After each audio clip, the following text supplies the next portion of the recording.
Not a single person on this earth that has ever seen an event like we are going to see on April 8th of 2024. This is the path that it will take, and these are the times that you'll be able to see it. Totality is going to last about 4 minutes and 35 seconds in some places. Now, compared to the total solar eclipse that we had in 2017, that one lasted about 2 minutes and 43 seconds in some areas, so we're doubling that time this year. That's why it's something that no one has ever seen before. It's going to last for a long time compared to other total solar eclipses. The last one that was even close to this happened back in the 1800s. In a month, we are going to have two broods of cicadas come up from under the ground. Now, these two broods have not converged in over 200 years. And look at this map. See the light blue and the dark brown right there converging in Illinois? Yeah, that's the same spot where our two paths converge as well, Southern Illinois. So yeah, no one on Earth has ever seen an event like coming next month. We are going to have a total solar eclipse that lasts damn near 5 minutes in some areas, and then we're going to have millions of cicadas that have been underground for either 13 or 18 years, all coming up at the same time, and they have not done that in over 200 years. So if you are over 200 years old, DM me. But if not, no one on this earth has seen like what's coming on April 8th. Not a single person on this earth that has ever seen an event like we are going to see on April 8th of 2024. This is the path that it will take, and these are the times that you'll be able to see it. Totality is going to last about 4 minutes and 35 seconds in some places. Now, compared to the total solar eclipse that we had in 2017, that one lasted about 2 minutes and 43 seconds in some areas, so we're doubling that time this year. That's why it's something that no one has ever seen before. It's going to last for a long time compared to other total solar eclipses. The last one that was even close to this happened back in the 1800s. In a month, we are going to have two broods of cicadas come up from under the ground. Now, these two Shalom. First thing and foremost, I want to give all praises and glory and honor as due to Yahweh, Ba'ashem, Yahweh Shai, Ba'ashem Rakakwadash. I want to give double honors to the elders, the apostles of Great Millstone and Rule Well. Blessings and salutations to the hopeful elect. News in this gospel, bro, lifting up the standard of Yahweh, Ba'ashem, Yahweh Shai, wherever it may be. This is a quick lesson through the Spirit.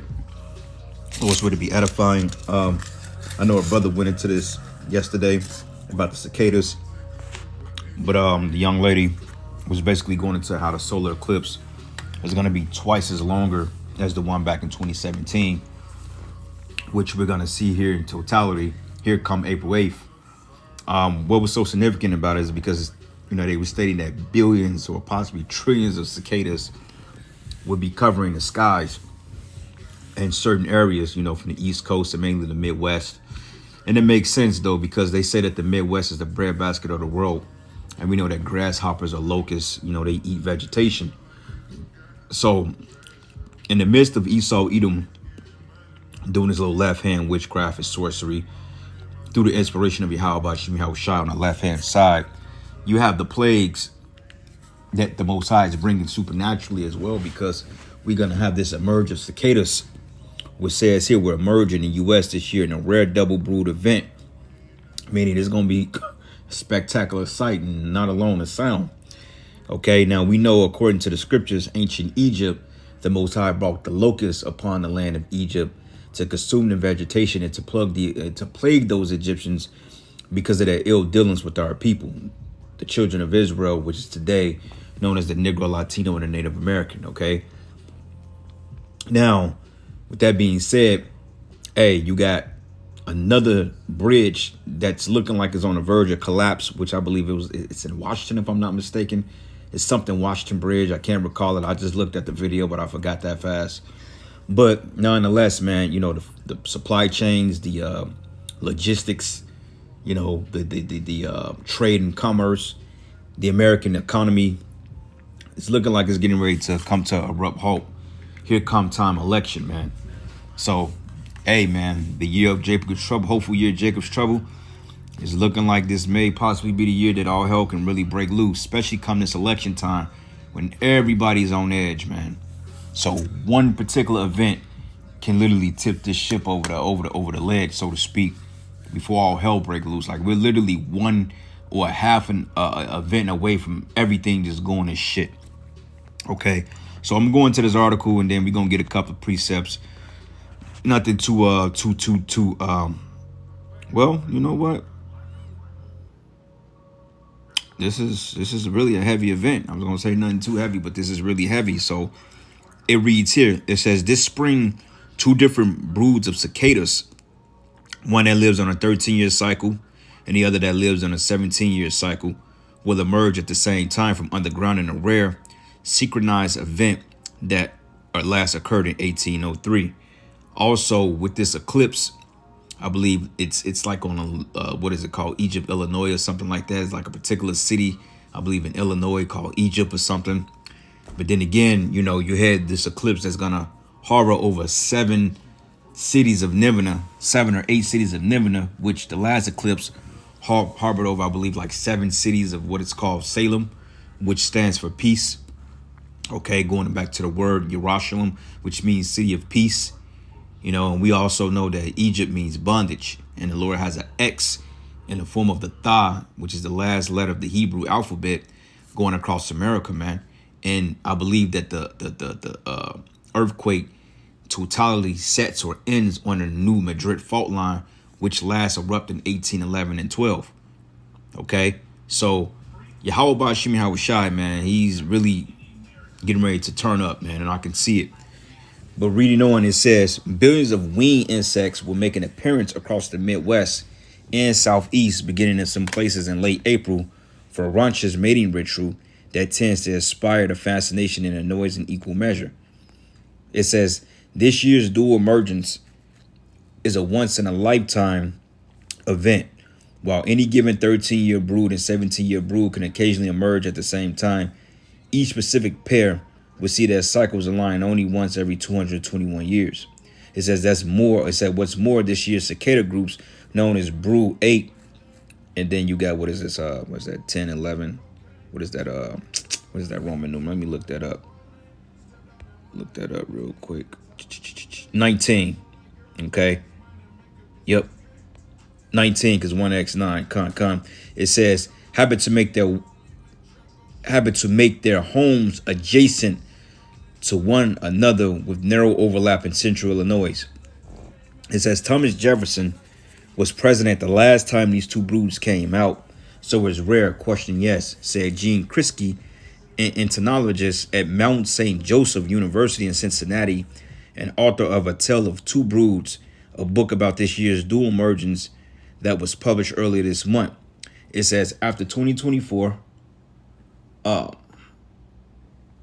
it says after 2024, brood 8 and 19 cicadas won't sync up their emergence again for another 221 years.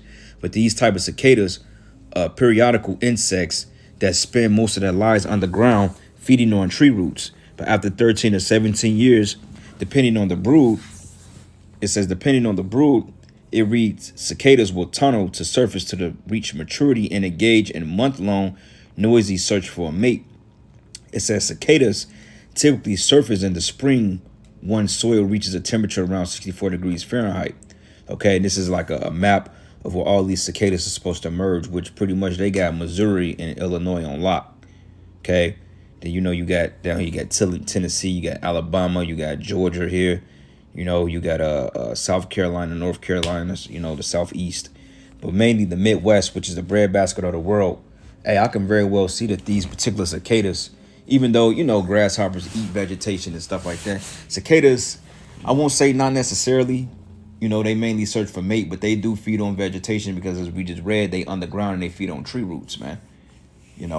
But it says here, the brood cicadas appear in the Midwest, mostly centered in Illinois, but also stretching into Wisconsin, Ohio, and Iowa. It says, but brood 19 cicadas have been spotted over a much larger geographical area that includes Missouri, Illinois, Louisiana, North Carolina, Virginia, and Maryland. It says, and when these insects emerge, they do so in a big number, and they are not exactly quiet in their mating frenzy. Okay, so yeah, man, this is a rare event.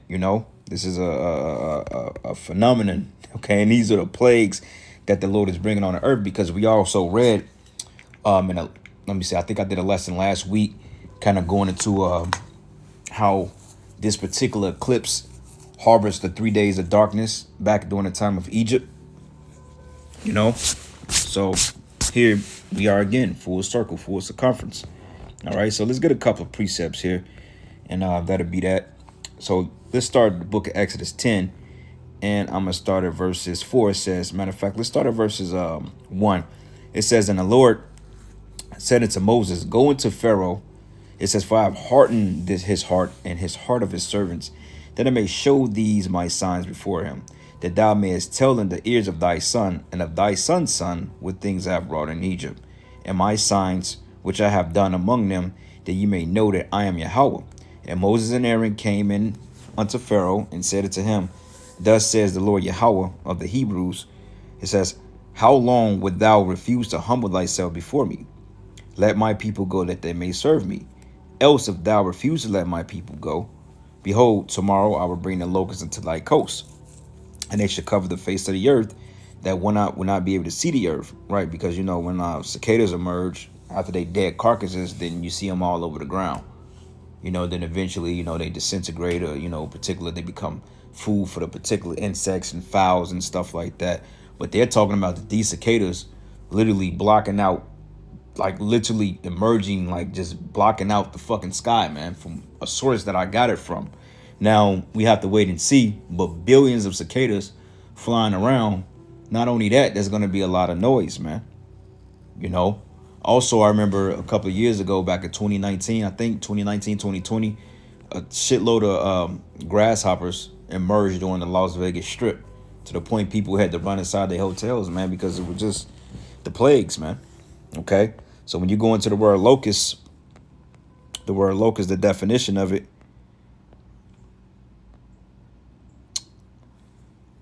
Arabaha, which means a kind of locust, a swarm, the grasshopper.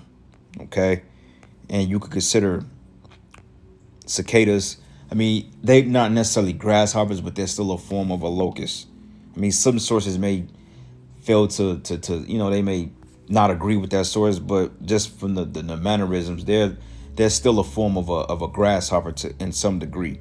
Okay, but it says grasshoppers, locusts, and it says here, and they should cover the face of the earth, that one cannot be able to see the earth, and they should eat the residue of that which is escaped, which remaineth to you from the hell, and shall eat every tree which groweth for you out of the field. So the Lord was basically bringing an economic collapse, and he was just disrupting the Egyptian supply chain, so to speak. He was bringing down their infrastructure. He was bringing down, their commerce, man, their lucrative, their fuck, man. I can't even get my words out straight. So we got to get new bodies, man, because I can't even say what I'm thinking. But the Lord basically, he outed those Egyptians, man. He broke them down. He broke down their infrastructures, He broke down their logistics. He used plagues, natural plagues, to do so. Okay, and it's the same thing he's doing in America. But in this form of fashion, he's using Esau Edom to destroy his own shit. But at the same time, you still got supernatural plagues that's getting ready to take place. And it says here, and they should cover the face of the earth, that one cannot be able to see the earth, and that they should eat the residue of that which is escaped, which remaineth to you from the hell, and should eat every tree which goeth for you out of the field. It says, and they shall fill thy houses, meaning they're going to be inside the homes and the houses of all the servants and the houses of all the Egyptians, which neither thy fathers nor thy fathers' fathers have seen, since the day that they were upon the earth unto this day. And he turned himself and went out from Pharaoh. And Pharaoh's servants said unto him, how long should this man be a snare to us? Let the man go, that they may serve Yahweh their power. Knowest it not yet that Egypt is destroyed? Okay. And this Egypt is going to be destroyed in like manner, but mainly when the missiles come. And not mainly, okay, because by the time the missiles come, this place is going to be economically destroyed.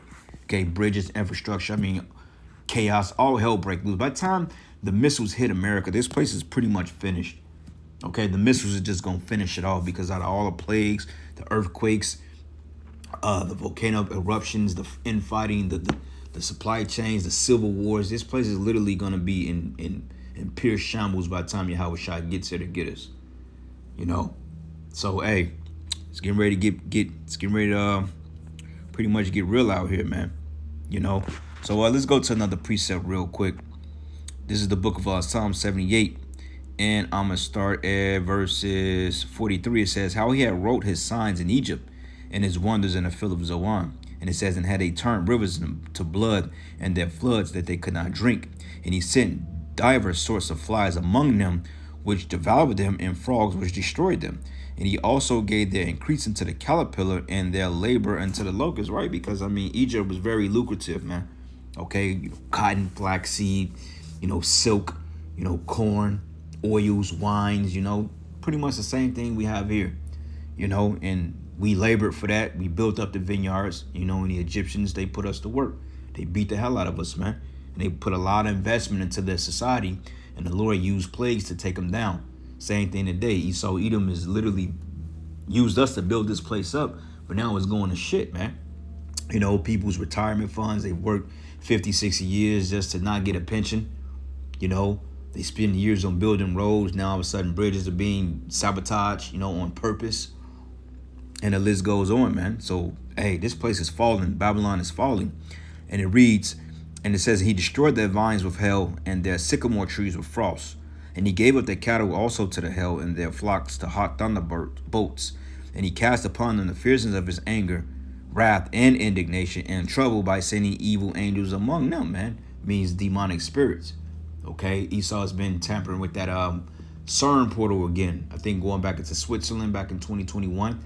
I believe he started back up the Hydro Collider, which pretty much split atoms at the speed of light, or the speed of light. And basically he's creating these wormholes or these portals, and he's opening up different dimensions, man. And this is why you have a lot of weird stuff happening. Like that whole thing going back into the Miami incident on January 1st of this year. Hey, Esau could have literally opened up a portal to a different dimension. And Saul was on the other side, man. Okay, because, hey, Yahweh Shai sent them a message from the other side. Told them that they basically have been numbered. Going back into the book of Daniel, the 5th chapter, when the writing was on the wall. And basically he told them that those Babylonians was going to go down in an instant. Same thing here. Okay. So, yeah, man, I'm going to just end it there, giving all praises and glory and honor that's due to Yahweh Ba'ashem Yahweh Shai Ba'ashem Kakodash. I'm going to give double honors to the apostles and elders of the great millstone that rule well. Blessings and salutations to the hopeful elect. Lord's will you edify into the next lesson. Shalom.